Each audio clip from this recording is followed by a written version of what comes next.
Hey, so I wanted to make this video, call it Mastering Your Physiology.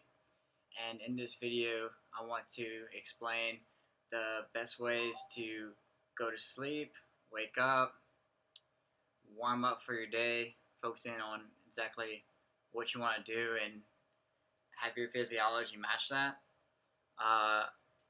Want to offer you a thing I use to plan my day in an energetic state, and then how I go about my day-to-day task, doing ordinary, more focused, detailed things, and then how to wind down or take a break from all those tasks, any stress you might build, and be able to repeat this process.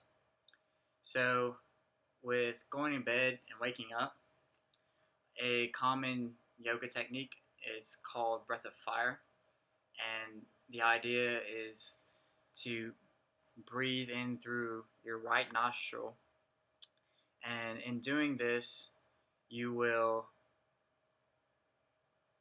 use your masculine energy, your waking energy, your more focused energy. And it's kind of cool how whenever you get to working with this, you'll realize what state your body is going to. So, like right now, I could breathe in through each nostril and tell you where you're at as far as wanting to either be stimulated or to want to wind down. So, like for example, right now, my right nostril is more open, so I'm more wanting to wake up and do things, which makes sense because I just woke up. So, you could be just waking up and breathing more in through your left nostril, making it more clear. And you would want to stimulate the right nostril more because you're wanting to wake up. So, for example, when I go to sleep, what I'll do is I'll breathe in through my left nostril to go to sleep. So, that's putting my finger over my right nostril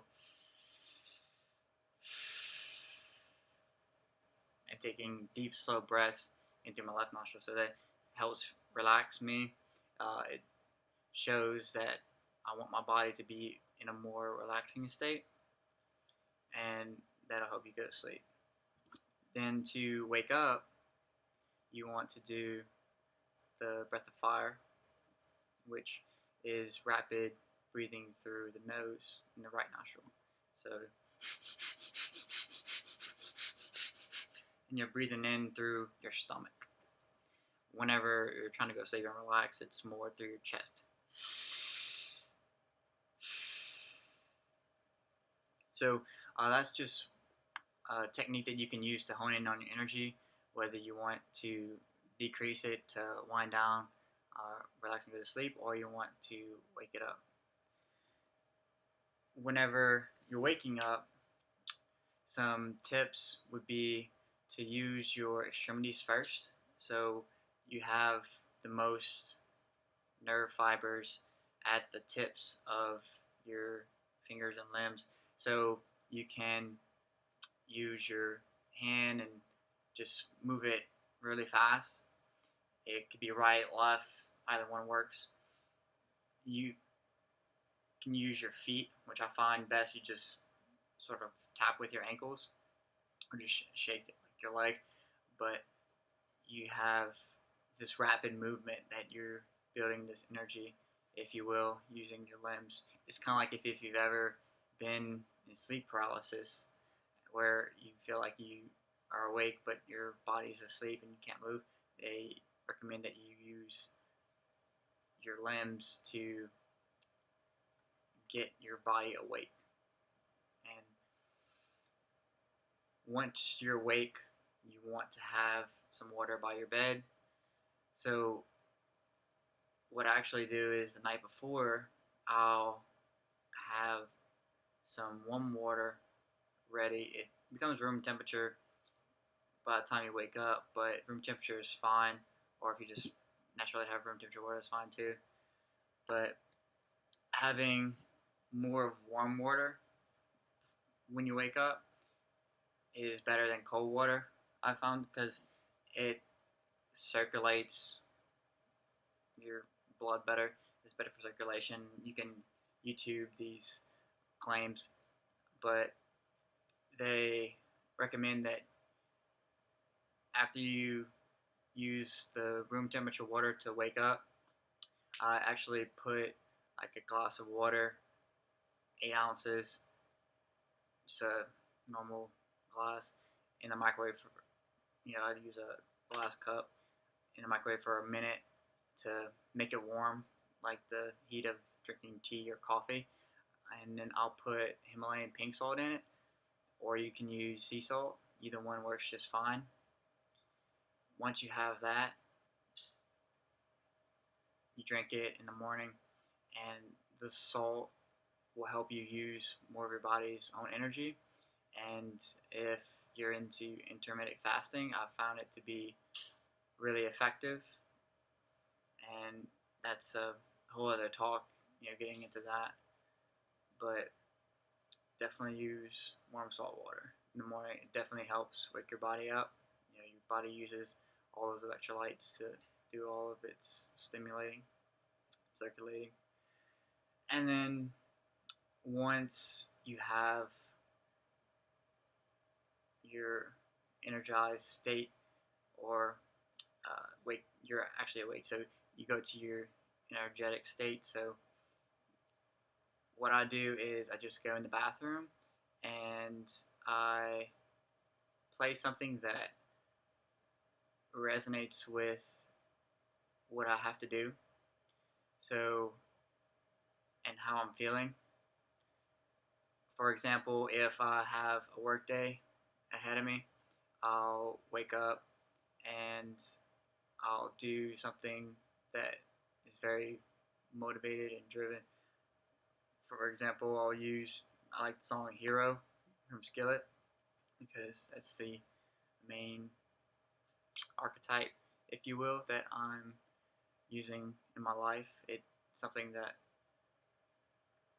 motivates me, and is also to help others. It's my main objective. And whenever you're doing this music, whatever it may be, you are to feel it. You are to embody it. So you have it turned up pretty loud, and if you have other people sleeping, just have your headphones in. But the idea is to move with the music, get pumped up into it, as if you're tuning into the frequency of the music and you want to embody what the artist is portraying. And then once you're in that mind state, and you're in that energetic state that you want to be in, then you plan. And it's not anything detailed, because when you're in a very energetic state, the details aren't as important, or you're not in the best state to write down details.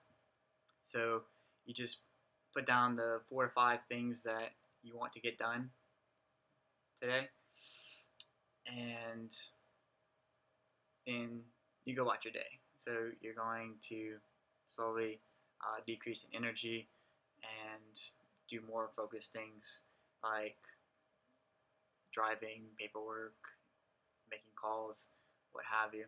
And your energy is going to go down because you're using it, which is fine. Some things I do to help focus when I'm doing more detailed things is I bite down. That's the best way I can describe it. Is like whenever you're showing the dentist your teeth, and you just like bite down with the back of your teeth, and sometimes it's the front of your teeth. My teeth are a little off. I have a like a little bit of I don't know, you call it like an underbite, but I find that it feels like you're putting the mental energy of the top half, like your mind, and your lower half, your body, together. It seems like when you do like this, they're on the same frequency, if you will, and you are more grounded. So whenever I'm learning something, like I said, making calls, or like even just doing heavy lift during a workout, I'll make sure my teeth are together. And I've actually found that in my workouts, my mind and my body are more on the same wavelength, if you will, that I actually have less aches the next day, or like less micro strains. And just try it. And I'm not talking about like creating any damage to your teeth, or biting your tongue, or like anything like that. Just mean just having them together, no pressure at all. If you do need a little bit more focus, you can bite down a little bit, and you'll have that mental energy. It's kind of like if you want to get mad, or you notice like if you get mad, your teeth will clench. But you never want to like grind them like back and forth. But anyway, it's a new technique that I've just developed, that just came to me, and it's helped me a lot. I know a lot of people might be like, oh, it's bad, like all the tension and stuff. I think it's just a tool to make yourself more passionate. I think it stimulates mental activity, and like I said, getting your mind and your body on the same wavelength. Also, like just pursing your lips, or having like one set of teeth to the other lip, like your bottom teeth on your top lip.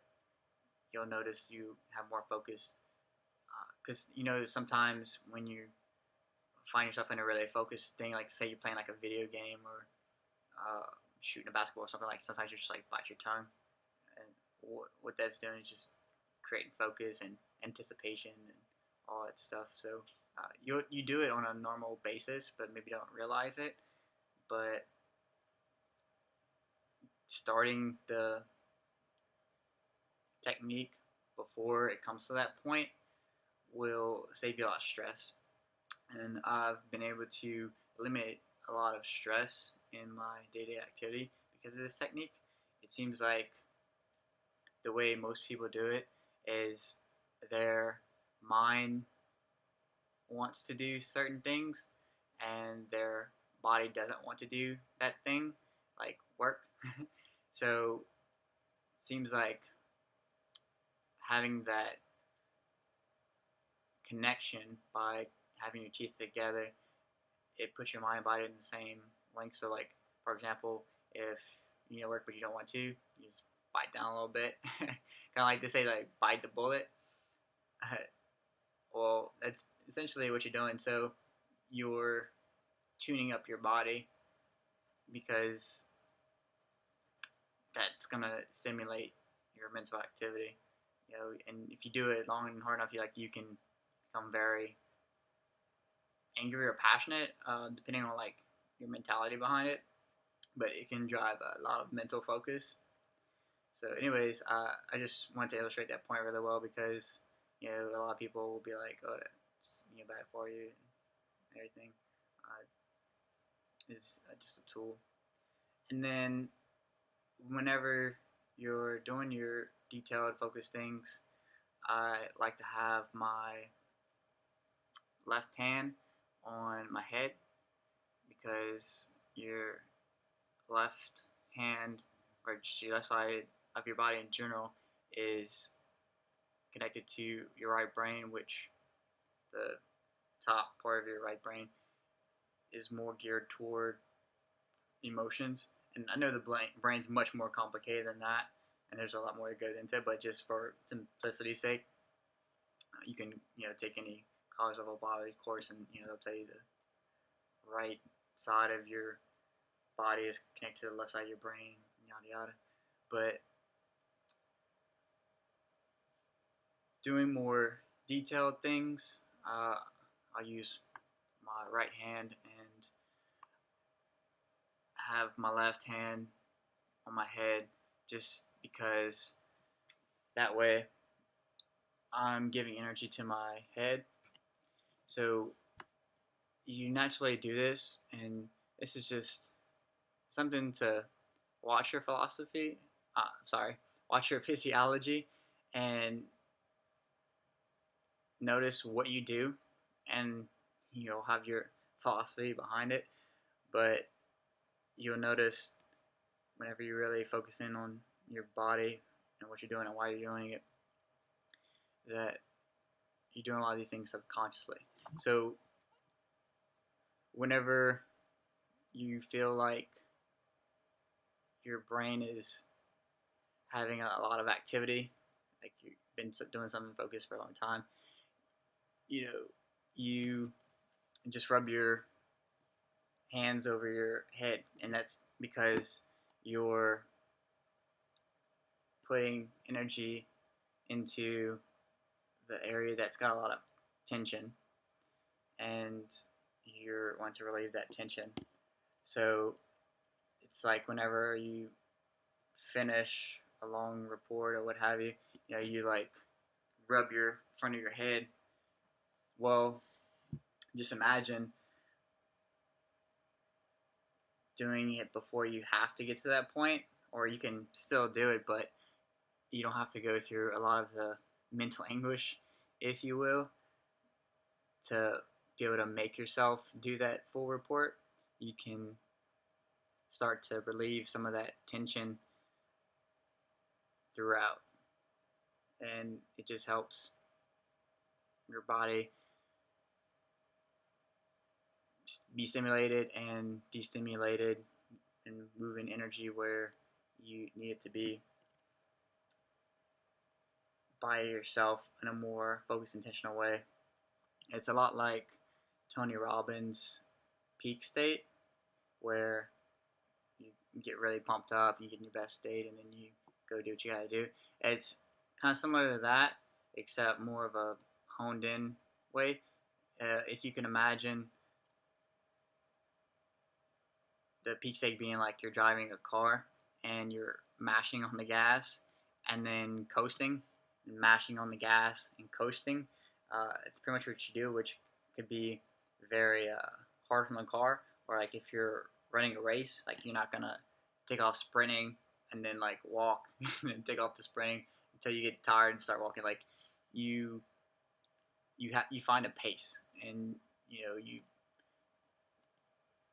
pass people, you press on the gas whenever you need to, you coast when you need to, it's much more intentional. So same thing with your body. You want to leave as least wear and tear on your body as possible. So that's what you're doing with this sort of stuff, and I can get into a lot more detail, but that's the gist of what I'm talking about. And then another thing to do to increase your energy after you've been sitting for a while doing detailed things and you just need like a little break, you can stand up, and the most power in your body is in your knees. So you literally just bounce your knees up and down, like you just kind of like shaking or bouncing. Well, first of all, what you could do if you feel like you have a lot of tension or negative energy in your body, you shake out. Again, like they teach Tony Robbins, just shake it all out, and then you can build up your energy by using your knees, or you can do on your toes and bounce on your toes. Just kind of like you're about to get in a fight or run a race, like you just gotta get pumped up. So using your most powerful parts of your body will help energize your body. It's kind of like if you've ever done squats or deadlifts, like you do the most powerful lifts whenever you're done, like you're lightheaded. But you don't want to get lightheaded. You just want to use where your most power is so that you can transfer that energy and power throughout the rest of your body. And then for relieving stress, majority of the stress in your body is held in your lower neck and traps, shoulders. So what I like to do is just to caress my lower neck and shoulders, which you can just do like cupping your hands and just pushing down on your neck. There's a trigger point in there somewhere, like if you're into chiropractic stuff, that just holding tension on there just relieves that stress. Well, kind of similar idea. And you can also tilt your head back and close your eyes. And this is just releasing energy, like you're just releasing energy into the universe. You just let go. So you just let go of that energy and you just stroke your neck and stroke your shoulders and just relax, just kind of like you're giving yourself a relaxing massage and just relieving that tension and then energizing again, which again, whenever you do your bouncing, if you really get the shoulders in there too, to where you bounce enough where your shoulders are being pulled down, it'll help relax them too, stretching them out. And you can also just push your hands down toward the ground and make it to where you're stretching your traps, your shoulders, and then you just like moving your traps backward and forward, and you just kind of shrugging your shoulders in circular motion and just backward, relaxing. So letting all the stress go. So hopefully this has been of some help. And using your physiology, there's a lot more to this iceberg that is just the workday type physiology that I've gotten into. So I'd recommend giving this a try. If not all of it, some of it. See what you like, see what you don't like, and whatever works for you, use that. So, hope you enjoyed. Good luck with the rest of your day. Peace.